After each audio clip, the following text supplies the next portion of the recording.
অভিন্ন প্রশ্নপত্রে আজ থেকে সারা দেশে শুরু হচ্ছে এইচএসসি ও সমমানের পরীক্ষা। প্রথম দিনে দেশের ৯টি সাধারণ শিক্ষা বোর্ডে বাংলা প্রথম পর্ব পরীক্ষা হবে।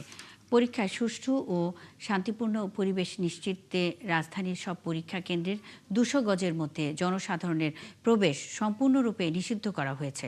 মাদ্রাসা বোর্ডের অধীনে আলিম এবং কারিগরি বোর্ডে এইচএসসির বাংলা ২ বিষয়ের পরীক্ষা হচ্ছে। সব বোর্ডে সকাল 10টা থেকে পরীক্ষা শুরু হয়ে চলবে দুপুর 1টা পর্যন্ত। নিয়মিত ও অনিয়মিত মিলিয়ে 11টি শিক্ষা বোর্ডে পরীক্ষায় অংশ নিতে ফর্ম পূরণ করেছেন 12,67,486 জন পরীক্ষার্থী। প্রশ্নপত্র ব্যবস্থাপনাতেও রাখা হয়েছে একাধিক নিরাপত্তা স্তর। এবার দেশের সব শিক্ষা বোর্ডে একই প্রশ্নপত্রে অনুষ্ঠিত হচ্ছে। প্রশ্ন ফাঁস ঠেকাতে নেওয়া হয়েছে বিশেষ নিরাপত্তা ব্যবস্থা। পরীক্ষার আরও খবর নিয়ে আমাদের সাথে যোগ দিচ্ছেন সহকর্মী শাহরিয়ার ইমতিয়াজ। শাহরিয়ার, এবার তো একই প্রশ্নপত্রে পরীক্ষা হচ্ছে, কি বলছেন পরীক্ষার্থী আর অভিভাবকরা? ধন্যবাদ বন্ধু। আর কিন্তু প্রায় 1 ঘন্টা পরে আসলে এসএসসি পরীক্ষা শুরু হতে যাচ্ছে এবং আমরা দেখছি যে সকাল 9টার প্রায় সকাল 8টার পরপরই আসলে শিক্ষার্থীরা এখানে আসছেন এবং একই সঙ্গে অভিভাবকরা আছেন।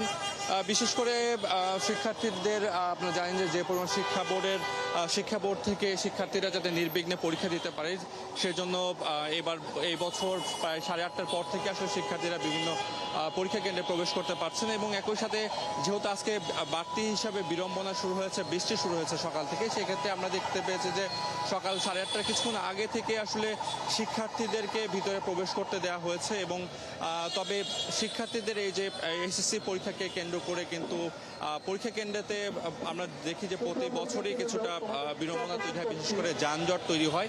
শিক্ষার্থীরা যাতে নির্বিঘ্নে পরীক্ষা দিতে পারে সেক্ষেত্রে কিন্তু ডিএমপির পক্ষ থেকে এবার কিন্তু বিশেষভাবে 5টি নির্দেশনা দেওয়া হয়েছে। এর মাঝে বিশেষ করে পরীক্ষার কেন্দ্রের আশেপাশে যাতে যানজট তৈরি না হয় সেক্ষেত্রে দেখেছি এখানকার যারা ডিএমপির যে সকল পুলিশের কর্মকর্তা রয়েছে তারা এখানকে যথেষ্ট সচেতন আছে এবং এখানকার আশেপাশে যে সকল গাড়ি ঘোড়া ব্যক্তিগত গাড়ি তারা যাতে এখানকে পার্কিং করতে না পারে সেই ব্যাপারে তারা সচেষ্ট আছে এবং বিশেষ করে যেহেতু ঘন্টাখানিক পরেই আসলে পরীক্ষা শুরু হতে যাচ্ছে, পরীক্ষার এখানকার শিক্ষা বোর্ডের যে নির্দেশনা দেওয়া হয়েছে যে প্রায় 30 মিনিট আগে আসলে সকল পরীক্ষার্থীকে পরীক্ষা কেন্দ্রের ভিতরে প্রবেশ করতে হবে এবং সেক্ষেত্রে যেহেতু রাস্তায় কিছুটা যানজট আছে এবং একই সাথে বাড়তি ভোগান্তি হিসেবে বৃষ্টি শুরু হয়েছে, তো সেক্ষেত্রে এখানকার যারা অভিভাবক আছে তাদের মধ্যে বাড়তি কিছুটা আমরা দেখেছি উৎকণ্ঠা কাজ করছে। তবে সব মিলিয়ে এখানকার যারা অভিভাবকরা আছে তারা সব মিলিয়ে তাদের কাছে প্রত্যাশা যে সবশেষে তারা